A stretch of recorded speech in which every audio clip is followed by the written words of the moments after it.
Well, after 3 weeks of dreaming about the possibility of Carlos Correa in a Mets uniform, we now know that reality will never take place. Correa is still a Twin. On the show today, we discussed the fallout. What contract did the Mets offer Correa? Did they drop the ball in the renegotiations, or are they in a better place not having what could be an albatross on their books? Does this set up future spending? We'll discuss that. And also, is Brett Baty ready to take over the position from the jump? We're going to go through all of that and more on today's edition of Locked On Mets. You are Locked On Mets, your daily New York Mets podcast. Part of the Locked On Podcast Network, your team every day.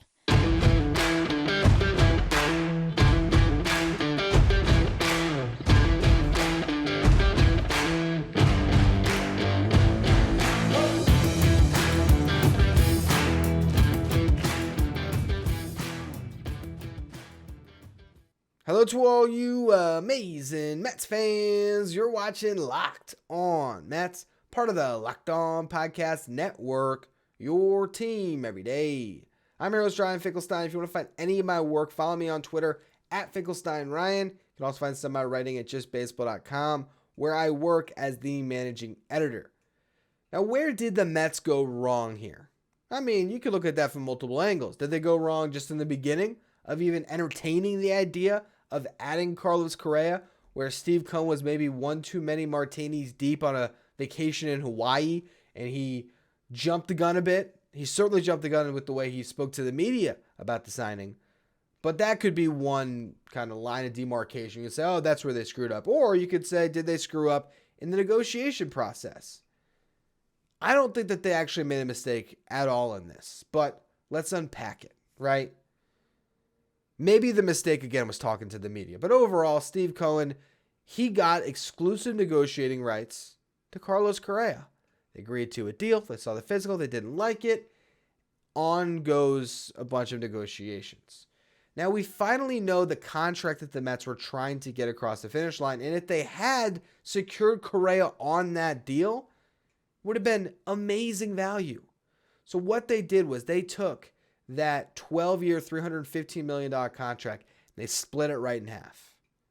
So 6 years, $157.5 million. Now, that first 6 years was guaranteed. The final 6 years of the contract was non-guaranteed. He would have had to take a physical after every season, and he would have had to meet certain plate appearance and innings quotas to get those vesting options. Now, he signs a contract that's very similar, a 6-year deal, but 4 vesting options with the Twins for an additional $70 million that can be had on top of the original 200. So now it's 270 over what could be 10 years as opposed to 315 over 12. The average annual value of the front end of the contract is significantly higher than what he was going to get. There's only been 2 contracts in MLB history that have paid a shortstop more per year than what Correa will now get across the first 6 years. You have Lindor's contract at $34.1 million a season, and you have what he just played on a 1-year deal with the Twins, originally a 3-year deal, whatever that was, 35 and change. So he gets more average annual value in this deal. Here is the only number that matters. $200 million guaranteed from the Twins, $157.5 million from the Mets. Now you could say, okay, if Steve Cohen wanted Carlos Correa, what prevented the Mets from pushing that contract across the finish line at $200 million and now he's a Met? Theoretically, nothing. But the Mets plan to be spenders, plan to be big spenders. Year over year over year. If you lock him in to that contract he just signed with the Twins, you are looking at, for luxury tax purposes, $33.3 million, as opposed to $26.25 million. So that's an additional $7 million. And when you add the tax into the mix, who knows how much money that ultimately would cost the Mets. If 3 years into the contract, Carlos Correa, his ankle the plate is eroded and they have to pull it out and he's going to miss a full season, which, again, that's just pure speculation. But just for a hypothetical disaster scenario, well, now you're on the hook for, $33.3 million for 3 more years. That's a little bit scary. And the Mets were trying to abide by the initial language of the contract. $315 million, 12 years. Hey, we're still going to give it to you, Carlos. Just be healthy, just pass the physical, and you're fine. And you could say, well, if Correa wanted to be on a winner, it's $42.5 million difference, guaranteed in his pocket. He went from $350 guaranteed all the way down to $200 guaranteed. Yes, granted, if all those options pick up, he only lost $80 million of guaranteed money. And if you want to even say, hey, well, who knows if Correa can be great until he's 41, maybe he can play 3 more years after that deal expires and make that money up. Yeah, in an ideal world, he could. But the bottom line here is a player is always going to gravitate towards the most guaranteed dollars in their pocket. And they should not be begrudged for that whatsoever. So Correa made the right move for him. But if you're the New York Mets in this spot and you're thinking about the future of your franchise, I see why they looked at that original contract. They liked the AAV at $26.25 million. They wanted to keep it at that. And so, they split the contract and they went from there. That the only thing the Mets could have done differently is maybe they could have guaranteed a 7th year or an 8th year, because that would have pushed it closer to the guaranteed total dollars that the Twins ultimately gave him. But I'm of the belief that the Mets got into a position where they were damned if they do, damned if they don't. And almost similar to the Jacob deGrom situation, while I think they wanted this more, I think that as a well-run franchise now, they kind of set a line in the sand for themselves, and they said, we're not going to negotiate against ourselves here.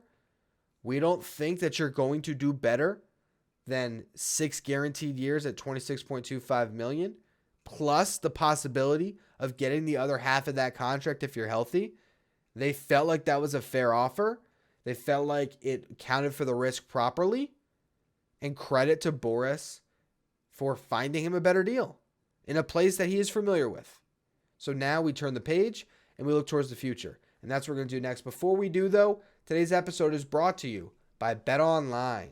BetOnline.net is your number one source for all your sports betting info, stats, news, and analysis. Get the latest odds and trends for every professional and amateur league out there, from football to basketball to soccer and esports. They've got it all at BetOnline.net. If you love sports podcasts, you can find those at BetOnline as well. BetOnline is always the fastest and easiest way to get your betting fix. Pay attention to when the Rookie of the Year odds come out, because Brett Baty, sneaky good value there to be the Rookie of the Year in the National League this year. I think some plate appearances just opened up for him. So if you want to bet on that, if you want to bet on the NFL playoffs, head to the website today or use your mobile device to learn more about the trends in the action. Bet online, where the game starts. Now, there's 2 angles that we can now look at this situation. We can look at short term and we can look at long term. When it comes to the long-term future of the Mets, it's hard to say they aren't better off without Carlos Correa, because there's obviously something to be seriously concerned about with that ankle. I don't think that there's something to be concerned about for the Twins in the next 6 years. I mean, maybe to a certain extent. But when you are discussing a contract that's going to span beyond 10 years, as a franchise, you just could not guarantee beyond those first 6. And again, when you are looking at the spending that this franchise wants to do, I think the Mets properly value Carlos Correa as more of a $26 million payroll for future spending than a $30+ million player. And you can look at some of the other guys that could hit the market that you might want to spend some money on who could be of greater value to the Mets. So you start with Shohei Ohtani. I've already seen some people saying, hey, there's a $300 million down payment that can go to Ohtani now. Obviously, the Mets are going to be in there. And Ohtani is a once-in-a-lifetime talent. would have been hard to fit Francisco Lindor at $34 million, 34.1, Correa at 33.33, and then to tack on Ohtani while you still have likely Verlander and Scherzer on the book. Scherzer could opt out after this season, but that is a ton of money. Ohtani, that's a guy that's worth 30 plus million. He's going to probably get 40 plus million per season. Who knows if it could get to 50, that number could be astronomical, because what do you pay a guy that can be your ace and your cleanup hitter? A lot of money. So that's on the table more, though, now than it would have been had Correa been on the books. Especially if, again, you can't put it into your head as Correa at 26.25 average annual value. You now have to look at what he signed for and say, well, 6 for 200. So would you have rather had Correa for 6 for 200, even if it then would have been the 4 vesting options? You could have had a similar deal along those lines. If you signed the exact same deal. The 6 years, 200 for Correa, a lot of money. That could go to Shohei, or it can go to Manny Machado. I'm actually going to do an entire episode this week. We're trying to line things up, me and Javi Reyes, the host of Locked On Padres, where we will discuss Machado to the Mets, what just happened here. As a Padres guy, Javi, very familiar of deals falling through that you thought were going to happen, i.e. Max Scherzer to the Padres a couple years ago. So we will get into a lot of good stuff when it comes to Machado, but that is definitely something here. And was it Harold Reynolds was on MLB Network? I saw a little clip of him talking about the Correa situation. And he mentioned how the longer you sit with it, the more you're going to find problems. And I think that could have been part of what happens here. The more that you're sitting with the idea of, ooh, that medical, we don't like that, the more you say, oh, Manny Machado's a free agent next year, potentially. He has an opt-out. The Padres just signed Xander Bogaerts, and they have Tatis coming back from injury.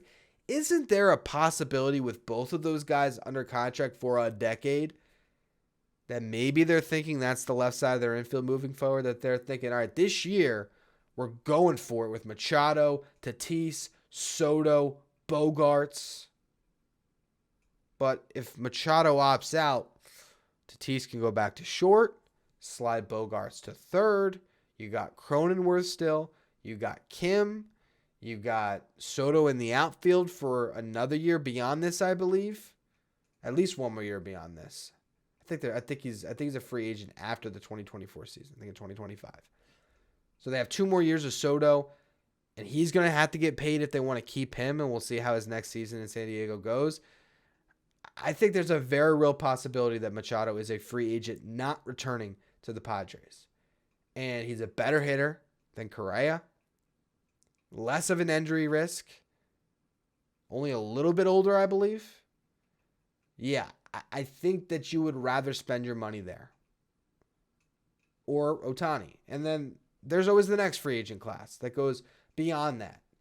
You know, if a year from now the Mets want Aaron Nola and they want to nab the Phillies ace since they grabbed Wheeler from the Mets, and you want a guy that you can get on a 5-year deal, more money that can be spent that way. There's a lot of places the money can go, and that's the beauty of the Steve Cohen era. If this was a Wilpon situation, you'd be like, all right, well, that's money that will now never get spent. It's not that way. So, again, when you look at the 6 for 200 number, that $33 million a season, the Mets didn't want any part of that, especially with the inherent risk. And I can't blame them when, honestly, I don't really hate their third base situation at all. It never really was an issue. You loved the upgrade. You loved the move to get a bat. But beyond that, with what's in place going into this season, I am perfectly comfortable with where the Mets are at third base. And I'll explain why in just a minute. First, though, a word from our sponsors. So the Mets' third base situation is obvious. We've discussed it ad nauseum, but it bears repeating when you now realize that the Correa angle to this equation, that's gone.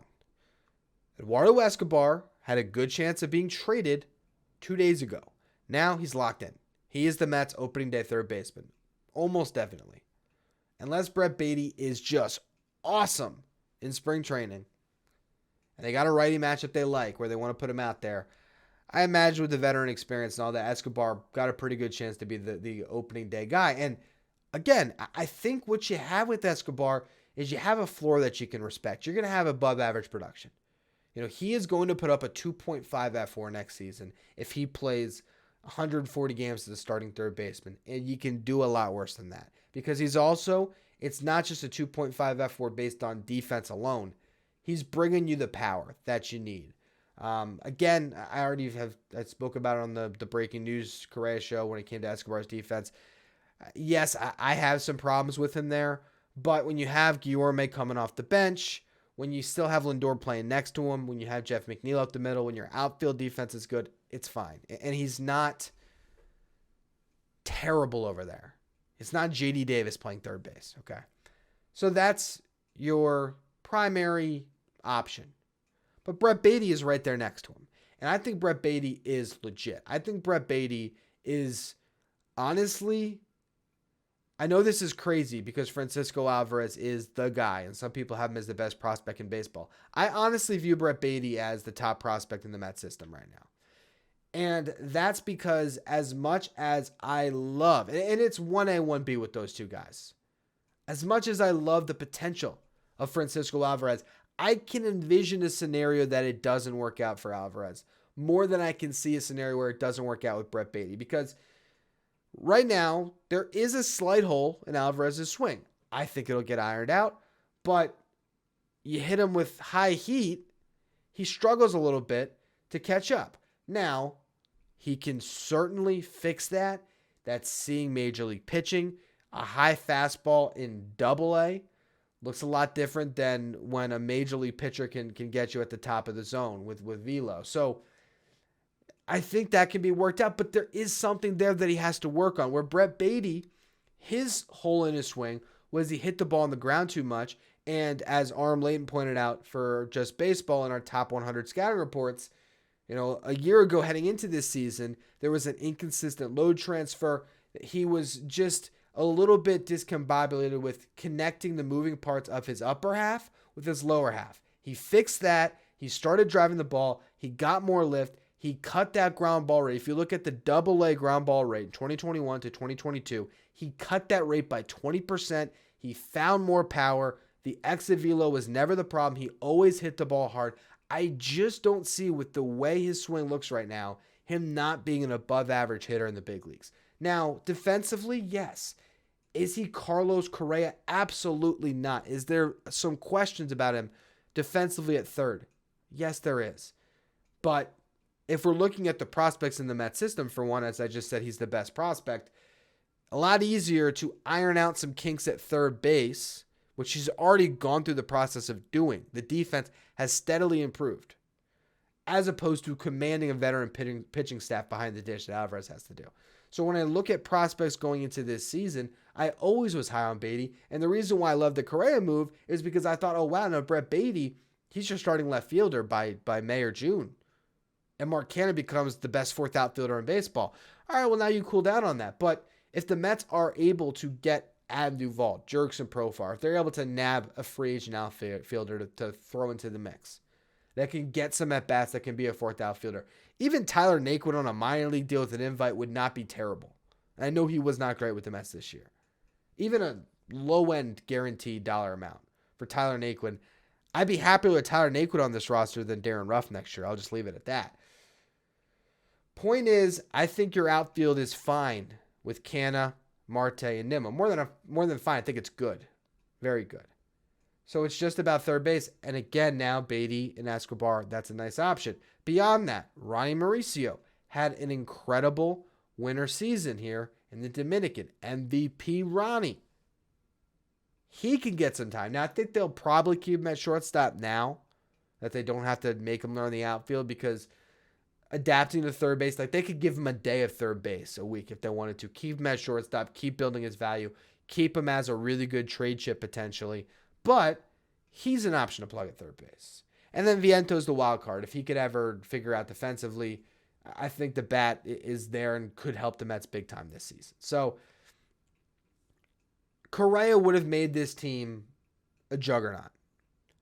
But I look at the starting rotation, I love it. I look at the bullpen, I love it. And I look at a starting lineup that is only bound to get better. Because not only do you have the potential of Vientos, of Beatty, of Alvarez, of Mauricio, you also swap out what was one of the worst bats in the game in James McCann for Omar Narvaez. That's going to help the Mets. And you're now left-right at the catcher spot with him and Nito, which I like too.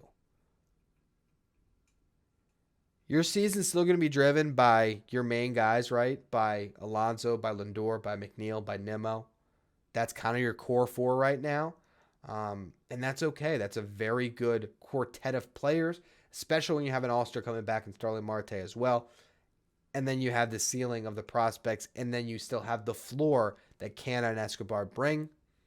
The Mets are fine. They never needed Carlos Correa. It was awesome when you thought that they had him, but they're going to be just fine without Carlos Correa. I still look at their roster and I say, better than the Phillies. That's my take. And right on par with the Braves.